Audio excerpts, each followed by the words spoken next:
Hey, what is up, everybody? I feel like this is the double mint gum episode of the podcast because it's double your pleasure, double your fun. We got two Jeremys here today.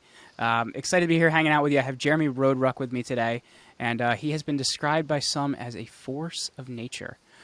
He is an individual that, he's more than just a coach. He's somebody that is helping other people to really move forward and to make a bigger impact in the world. So, Jeremy, thanks for hanging out with me today, man. Hey, Jeremy, thanks for having me. I love the name. Love the new background, by the way, too, because Thank you. I spent a lot of time on this, man. You saw the previous one, too, because I know I was on your show. Mm-hmm. So I built this box, right? And I was like, I like the banner, but the banner feels low value. So I went out to good old Home Depot, bought 3 boxes of this barnwood, put it up, and I loved it. I got this light, actually, from Kiev on the internet. I didn't realize I was buying it there, but super happy with it. It took like 2 months to get here, though, because I didn't realize I was like buying it from a war-torn country. Yeesh.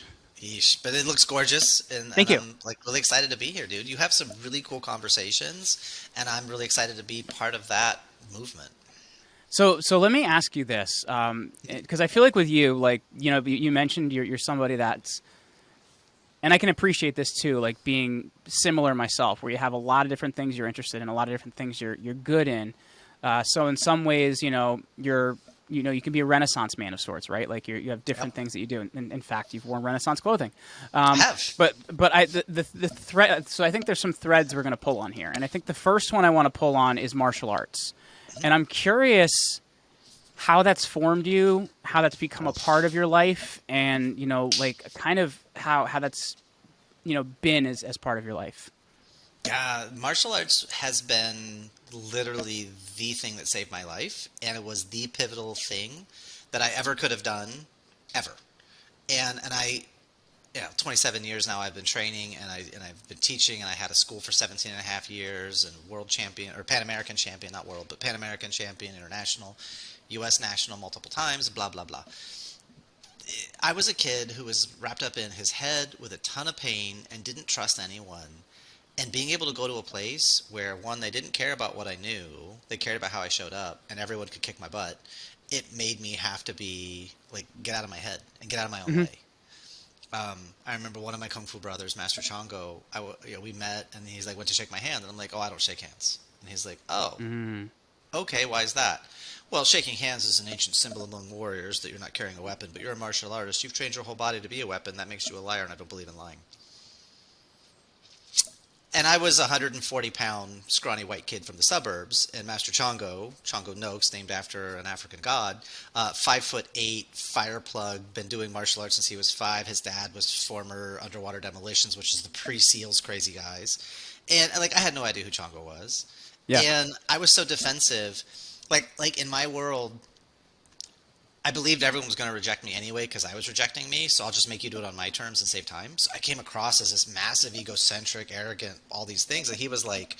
That's so interesting, by the way, because I think a lot of us have that experience, by the way, like when we're kind of in a situation where, either we're not comfortable or we don't know, like we can come off as kind of a dick, even when you're not. You know what I mean? But anyway, I digress. Oh, no. That's exactly right, because he was hoping I would last till sparring, and then I did, and he beat the crap out of me. And what he found was it wasn't any fun because I wasn't actually the egocentric jerk. Every time he knocked me down, kicked me, punched me, choked me out, tapped me out, whatever, I was like, cool, how'd you do that? Do that again. I was hungry and I wanted to know because I made a mistake. You capitalized on it. I was hungry to get my ass kicked every day because it revealed openings. And the more I could take those openings away, you can't hurt me. You can't touch me. You can't damage me. It was there was a power there that I was hungry for, and it was so much fun because it was effortless at first. Sure. And over time it started getting harder and harder, and he eventually realized that the guy that I presented wasn't who I really was, and we've been friends now 2 decades plus. Wow. And he's just an amazing man, and I have so much love and respect for him. But we call him the Buddha of compassion because he's always poking at people's egos and making jokes and lighting people up if they take themselves too seriously. So he had fun with me for a while. So let me ask you this then, in terms of your work with people, in terms of as a coach, as somebody guiding others, how did that come into the fold? And does it relate to the martial arts experience, or is that just kind of something that's enhanced, or where does that come in? Yeah, it grew up because I worked really well with the quote unquote challenging kids. and I just didn't have the resistance that a lot of problem kids show up. It's like I just sidestepped all that stuff because I Hmm. didn't judge them. I didn't make them wrong. I didn't have a supposed to for them to push against. I just took them where they were and we went, where do you want to go next? Like I could just meet Hmm. there, and what are they good at? I could point that stuff out because I knew there was an insecurity there. So I just built rapport, and I would sidestep all the defensiveness because I treated them like they were intelligent and capable. And that just like that sort of built over time, and that's really where I started teaching. And kids were amazing, and it's the parents a lot of times, not Hmm. because of a lack of love, just a lack of skills and a lack of awareness. Yeah. The parents were doing things that were making their life more difficult. It's like when a parent asks me, how do I discipline my kid? And I'm like, you mean punish? And they're like, what do you mean? Well, discipline's a skill that we cultivate and grow. We don't. It's not an act we do on someone. I want Sure. to cultivate my child's discipline. Punishment is a vehicle to do that. There's others, but you don't discipline a child. You cultivate them. You raise them. You grow them. You coach them. You lead them. You influence them. You direct them. You guide them. You can punish them too if that's necessary. But a lot of times they're already beating themselves up. So why add to the pain? And maybe we could redirect that. So the love is there, We're but gonna bookmark that, by the way, because I've got a direction I want to go with that. But continue. So yeah, don't let me forget I bookmarked that. bookmark. Yeah. Well, it's just that the love is there, the skill set's Hmm. not, or the communication's not, or you don't know a lot about developmental psychology, or you don't know about influential leadership versus positional authority. Cool. Let's just start to play with that stuff. And as I started to work with the kids were easy. I got to get the parents on a different level, and that's kind of where I started coaching the parents on, if you want to make your life easier, here's how to do that. And I eventually wrote a book on it and put a money back guarantee on parenting skills, because like this is easy stuff, guys. It's 17 years I keep seeing the same stuff. Hmm. And so then, and then it just kind of grew from there. And how do you build rapport with kids when you want to, like, I love you, but like I want to throw you down the stairs? Okay, well, that's probably a cry for help from one or both of you. And so good awareness, and what can we do with that Hmm. versus don't throw them down the stairs. That's not safe. Unless you got like pads at the end, which sometimes I do, and sometimes I toss my kids because we got the pads to land on and it's fun. But it's just like let's roll with that. Okay, that energy is being expressed. Cool. Don't make it wrong. It just is. Now, where do you Hmm. want it to go? What do you want it to be? Cool. Let's play with that. And the more we can play, there's room for you to breathe as the grown up, as the adult, as the leader. There's room for the kids to breathe. Everything opens up. And so that's a big part of my work is adding playfulness back into life and love and business. Because so many of us are like so serious about everything all the time. And it's like, look, your worm food waiting to happen. We're all going to die. So get over yourself Hmm. and let's go play. Let's have fun. Like, take it down a notch. So let me ask you this then. I guess coming back around to the bookmark, because Hmm. a lot of what you talk about is parenting, and a lot of who you communicate to is men, Hmm. and and I'm trying to figure out how to ask this question, because so I'm 35, right?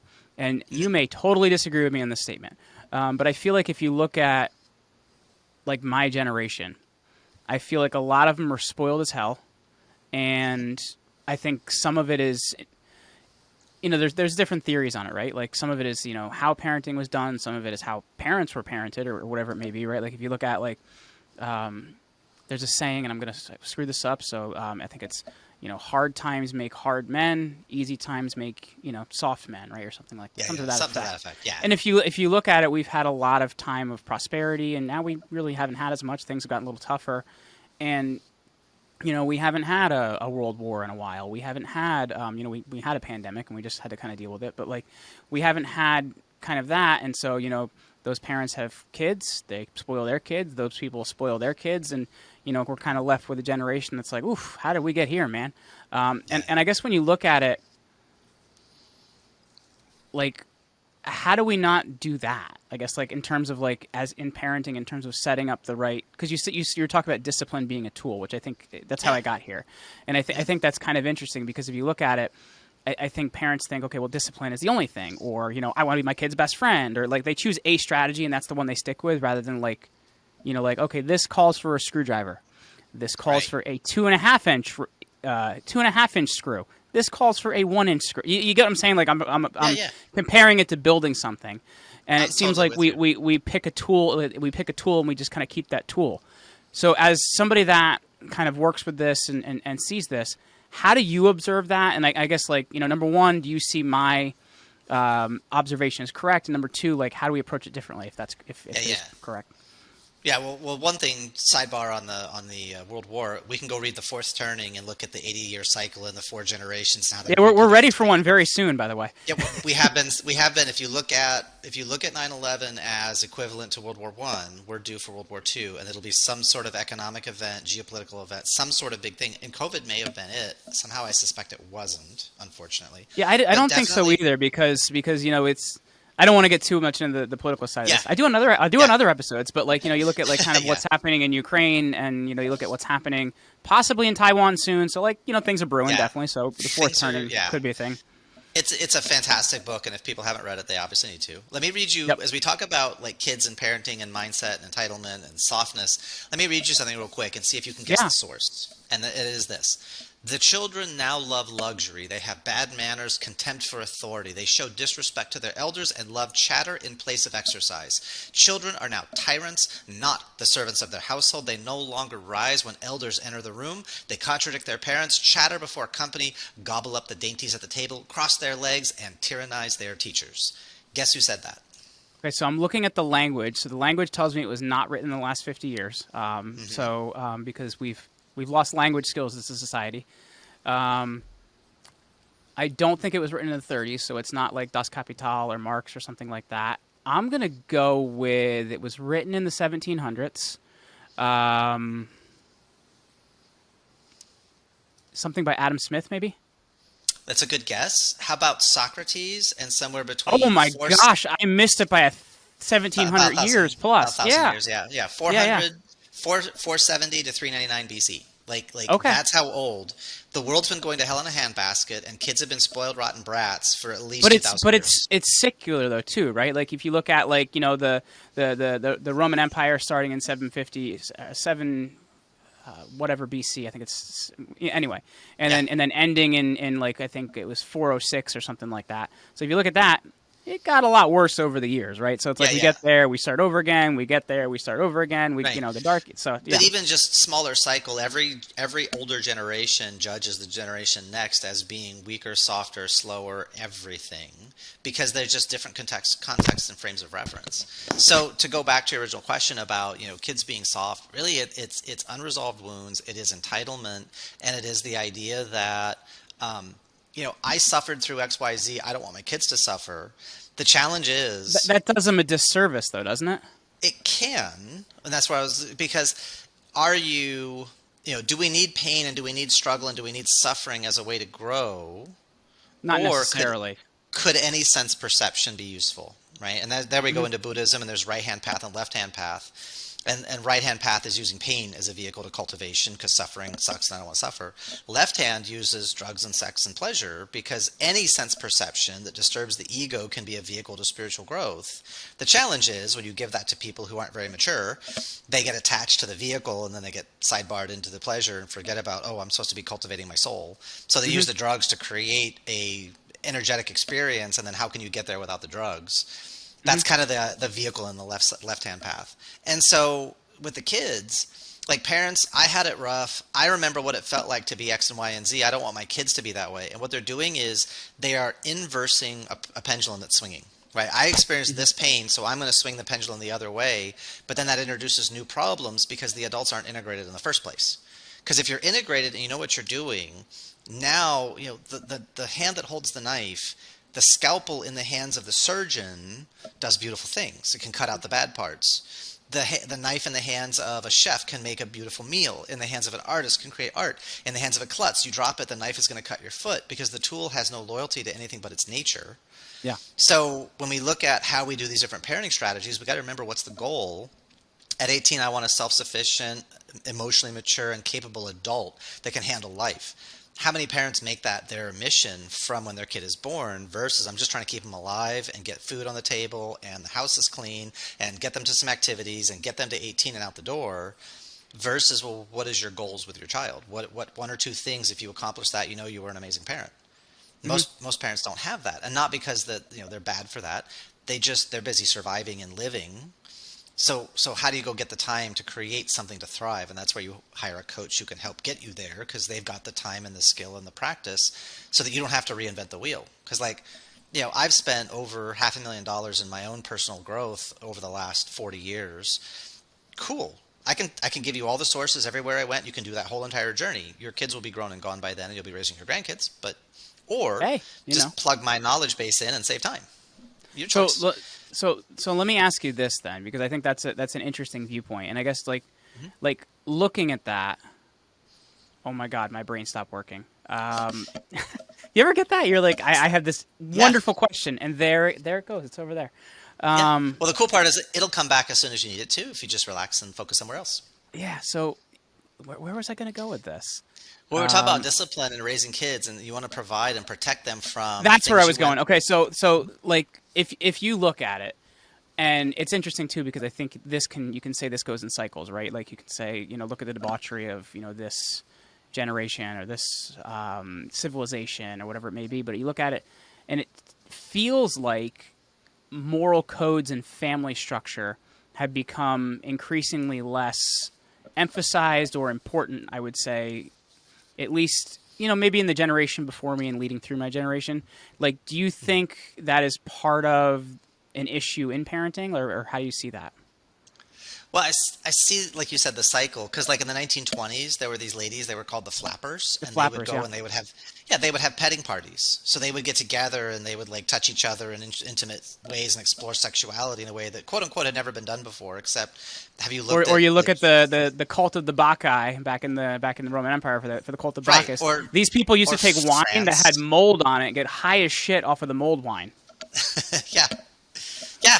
Oh no, in China there was like one of the emperors, the first emperor of China was trying to make sure he was immortal and like doing all this stuff. And so one of the things he did was to test the guys that were going to teach him. They would have wine in a jar and the guys had to put their junk in to like swallow up the wine and then like spit it back out using their junk. And people actually like submitted to that test to prove their mettle and merit. So there's I don't lots of even know how frames of you reference. do that. I don't know how that's physically possible. Anyway, Yeah. I Yeah. digress, but I guess like We looking sidebar. at that, I guess looking at that, like it feels like divorce rates are high, right? Like I think it's above fifty Yeah. percent now or 51%. You look at Sometimes, yeah. a lot of parents are working, or maybe they don't have the time to think about the family or whatever, so they're not thinking about, well, what are the do's and don'ts for my kids, or what are the Yeah. moral guiding lights or things like that. Like I feel like that can be Yeah. missing a lot of times. Yeah, well, we're a lot of people's consciousness is focused on surviving instead of thriving, Yeah. and so like there's so I got to get the next thing. I really enjoy the whole minimalism movement. It's like the things you own you Fight Club, but it's like we're taking away like I don't need all this stuff. Having the experiences is useful, and how it elevates you and how you experience through life versus just consumerism. And if I don't own 87 things, like my life is worthless. It's really people owning for themselves what is a life well lived. What is if you had a wand you could wave it all your way and just have life be perfect, what would it be for you and for your partner, and get clear on that. And then same deal with your kids, because then you can begin to create that. Like life is going to happen to your kids. So Hmm. I want my kids to be resilient. Okay, do you want them to be resilient, like they have a thick skin and they're just caustic to everything, or do you want them to be able to, like a duck, water rolls off their back and things don't affect them? Like we have in schools, we do all this this anti-bullying stuff, and it's like that's all at effect type of program because It doesn't make them nothing turns on. causative. No, the bully does something and then we react, and the bully's always driving the energy versus bully proofing, and you can't bully me without my permission because I don't care what you think about me. I don't need your approval. I'm good for myself. And we raise kids to be bully proof. It's a more proactive, at cause type of thinking and operating. But the parents need to be there first because I can't give you what I don't have. If I'm living in reaction mode, I'm going to teach that to my kids. If I'm always in panic mode and tension and stress, and well, I have to get my kids to 47 different activities. I had a family in my martial arts school, and they had a 6-year-old who was in like 7 activities, and they wanted to add martial arts. And I said respectfully, no, this isn't the place for you. Your kid has no time to just be a kid. Like you got them in violin, and you've got them in horse riding, and you've got them in tennis, and you've got them in swimming, and you've got them in gymnastics, and you've got them in, and like no, That's I'm here to interesting help. too, because my wife and I had a conversation about like if our kids want to go play with the neighbors, we see if they're home and they go play with them or whatever, or like, hey, my wife calls her friend like, hey, you guys around? Yeah, we're around. Let's go play, or or whatever. But then Yeah, like we have friends that are like, it's time for play group. Like to me, that feels way too structured. Like, okay, this is the time we all play, rather than like, kids are a little bored. Let's get them playing. Like, can we have too much structure? Right. Yeah, and that's a need for certainty because I need to have for my life to be controlled. I have to have all these boxes for everything, so then I will put my child into that. There's a great quote, and I can find you the source, but it says, "If we spoon feed people, all we do is teach them the shape of the spoon." So if we keep, putting our kids in these little boxes and they have to do all these things, and it's like watching Barney, the big purple dinosaur. The big problem with Barney is the kids never have fun until Barney shows up. So until the authority figure tells them what they should be doing and how they should be having fun, the kids are aimless and lost. And I'm a Discordian, like at heart. I like to poke at rules and just go sideways and be silly and mess with stuff. I like to play with social convention, not from a mean place or being capricious, just because shake up our paradigms. Like my Yeah. tagline is, it's all BS. Belief systems, what were you thinking? Because people hear BS, they immediately, most of the time, they jump to a phrase, and I'm going, belief systems, what were you thinking? Because it's a trap. We get conditioned into these different ways of seeing the world, and then we think the way we see the world is the world, and no. Our conscious mind only runs up to about 137 bits a second. Our unconscious runs up to 11 million bits of data a second. So we're deleting and distorting and generalizing everything we hear all the time. That means there's millions of other stories we can unpack. We just got to know how to focus and find it, because it's hard when you're enmeshed in the story, because you're stuck in your own reality. We all have blind spots. Again, Yeah. why you get somebody to poke at you from the outside and go, hey, have you noticed this? And you go, blinding flash of the obvious, and then you can make changes. Because once you have awareness, you can open new doors. So be willing to ask the questions. Be willing to poke at the shoulds to go, well, why should we? Do we have to? Could we? Why not? What would be the benefit? What would be the cause? What would be the pain? What would be the cost? Well, Those how do we questions ask are a better important. question then? Like, how do we ask a better Yeah. question then? Because you're saying, because you know what I mean? Like, there can be so many times that you're like, that and that and that and that. And I think Yeah. like when you're doing that, you can also put yourself at effect because you're kind of like searching for an answer, if that makes sense. Correct. Like, so how do we Yeah. ask the right questions? Yeah. Stay away from the question why. Okay. Right? Simon Sinek has the whole big thing on why, and I'm like, nah, he's an idiot. He doesn't actually like work with people, and I mean that with respect. He's an idiot. I mean, we're all idiots in some way, shape, or form. You're respectfully But it's an just, idiot. yeah, respectfully, you're an idiot. We're all idiots. And if somebody can't take that dose and they get egotistical about it, it's like, now you're an even bigger idiot than I thought. But everybody needs a pin poke and take down the ego. So better questions are what and how. What do you want, and how does that work? Or how can that show up? Because what's and hows get you into the strategy, and they start to focus you in on, well, what do you actually want? Well, I want this. Okay, well, how would you have that? How would you know you have that? Well, it would be this. Okay, cool. And then what would that give you? And we can just sit there and keep going what's and hows until we get down to the first principles. And now we can get to like, this is what you actually want. Like a husband and wife, they're having conflict. And it's like, cool. Easiest thing to do is spotlight your wife and ask her, well, if you had it all your way, what would you want? How would we do it? And she says whatever she says. And then the more important question is not extracting her strategy, because she'll say whatever she says. That's important, but it's not. Get to the level under as you ask her, and what would that provide you? How would that make you feel? What would that give you? Because then once you get to the undercurrent underneath, that's the real need, and you may have other ways to get there faster, easier, cheaper, quicker, whatever, but you've got to understand what her heart actually wants and is craving first. Because if you get to that first principle for her, then you can light her up, and you can do all kinds of stuff that'll light her up and make her life happier. And in marriages, if you guys don't both admire each other, you're in trouble. Yeah. Because love and respect is not enough. That's just like bread and butter. Like you need admiration. If you're not actively admiring each other and filling each other on a regular basis, you're going to get that admiration somewhere else, and that's what opens the door to cheating and losing passion and all the rest. Because you take each other for granted. I think more than that too, right? Like, like if you look at life, right? Like if you're not creating, you're dying, right? Like that's kind of how it is. Like if something isn't growing, it's dying. I think it's the same thing in a relationship, right? Like if you're not constantly figuring out where to create with your partner, your spouse, your child, or whoever it is, like then that relationship is degrading, right? Because nothing ever stays exactly the same forever. It's going one way or the other. There's no stasis, right? Correct. And that's that need for certainty and the safety of, well, if I keep it the same, then we'll be good. And it's like, no, because if you stop, that's moving backwards slow. Because as you stop, the whole rest of the universe is moving forward. In effect, you're moving backwards. It's just a crawl instead of a run. So pick a direction and move. And then, what can I do today to take my partner's breath away? What can I do to make my partner feel like they are the most important person in the world to me? If you ask yourself that question, what can I do today to make my kids feel like they're wanted? If you make your kids feel like they're wanted as they get older and they become, quote unquote jerky teenagers, but they know that they're wanted, then they want to have conversations with you. Versus, get out of the way, kid, shut up, do what I say, when I say, how I say, I don't want an argument, I know better than you, I'm smarter than you. Like, the more they get pushed down, then I'm going to go sideways and I'm going to go connect to my friends because they care what I have to say or what I think or what I feel. Like there's a bunch of parents that went into a big uproar over the Pixar movie Turning Red, and I was genuinely confused because, like, I'm exposed to Chinese culture a lot for the last several decades. Like, that whole movie was just hilarious. Here's what I would say. I was a little upset, but I have a 3-year-old, so I felt like that was a little bit too much for a 3-year-old because she doesn't know about those parts of her life yet. Like, maybe in a couple years we can take a look at that, but for a 3-year-old, I think it's a little much. Yeah, that's fair. But it's like people are like incensed and argumentative, and they're like, because you got like different expressions of what a girl could look like, and they're like, oh, what is this? And they're trying to force this stuff down. I'm like, but it's the author. No, it wasn't. It wasn't that. It was more like, my child's 3 and she hasn't had sex ed yet. This may be a little much. Do you get what I'm saying? Yeah, some of it, and the boy going crazy. And for me, and my daughter is about to be 8, and for her, it was just, hey, for some people, they get really excited about certain things, or they get excited about boys, or they get excited about girls.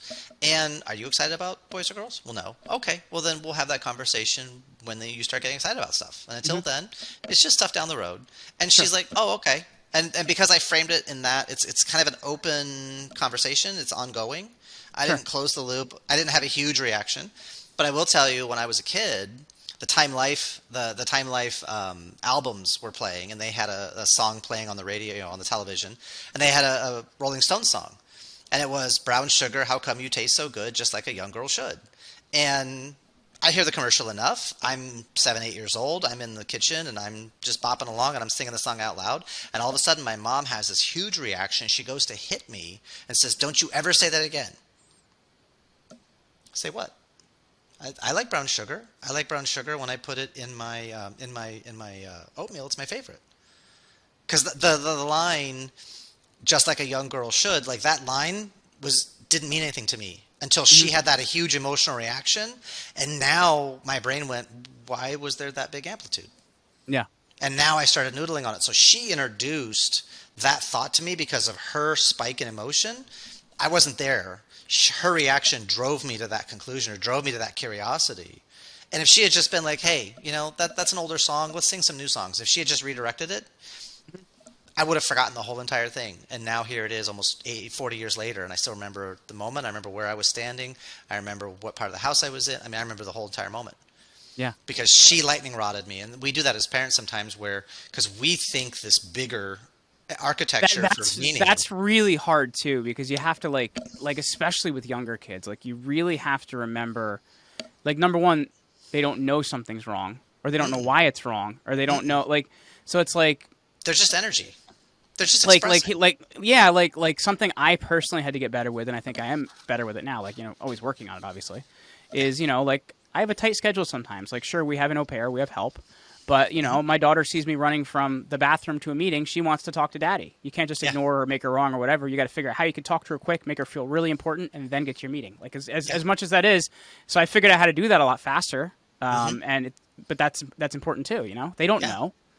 No, and they don't understand context. And so sometimes, like, even in that situation, because kids that age tend to be more visual, you get a Pringles can and you do a green top and a red top, and the red top, daddy's not available, green top, daddy's available. And you just switch between the two. So she knows to go look where the can is. Even if she sees daddy in the house, look at the can.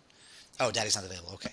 Smile and wave. Well, what we've been doing too is like, all right, I have a minute. Hey, do you want to go see the baby duckies for a whole minute? Yeah, let's go see them. Oh my God, what are they doing? Oh, look at the baby duckies. Nice. Okay, daddy's got to go back to work now. Okay, daddy, have fun. Like, it's like you find something that you can do with them for a minute or 30 seconds or whatever. Otherwise, it's a total invalidation. The kid doesn't want to talk to you.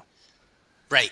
And that's beautiful, is you're giving her a container to operate in so that she has certainty, she has connections, you're lighting up her human needs. And at the same time, you're giving yourself respect to the people you work with. Because the other side, if you were like more egocentric, you say, well, this is what it is, and my daughter needs me, I'm going to do this. And anybody who has a problem with that, they're not going to be a client of mine. They're not going to be in my life. And it's like, you could do that too.